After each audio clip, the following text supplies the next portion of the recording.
ఇప్పుడు మీరు చూడబోయే ఈ ప్రాపర్టీ పోరంకి నిడమనూరు వెళ్ళే రోడ్లో నారాయణ మెడికల్ కాలేజీకి దగ్గరగా ఉంటుందండి. చుట్టూ ఇండివిడ్యువల్ హౌజులు, అపార్ట్మెంట్లు కన్స్ట్రక్షన్ చేసిన ఏరియా అండి. ఇప్పుడు ఈ ప్లాట్ మించే కిలోమీటర్ వరకు లోపలికి వెంచర్కి వెళ్ళే మెయిన్ రోడ్డు వెంబటే ఉంటున్న ప్లాట్ అండి. ఇది నాన్ లేఅవుట్ ప్లాటు, 418 గజాలు. వెస్ట్ వచ్చి 66, సౌత్ వచ్చి 57, 418 గజాలు నాన్ లేఅవుట్ ప్లాట్ అండి. ఈ ప్లాట్ పక్కన లేఅవుట్లు వచ్చి 35,000 చెప్తున్నారండి. కానీ ఇది నాన్ లేఅవుట్ కాబట్టి 28,000 రూపాయలకి చెప్తున్నారు ఓనర్ గారు, నెగోషియబుల్.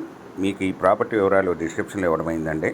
అది చూసి మీకు నచ్చినట్టయితే స్క్రీన్ మీద ఉన్న ఫోన్ నెంబర్కి కాల్ చేయగలరు. ఈ ప్రాపర్టీ మీకు నచ్చినట్టయితే సబ్స్క్రైబ్ చేసుకోండి, లైక్ చేయండి, షేర్ చేయండి.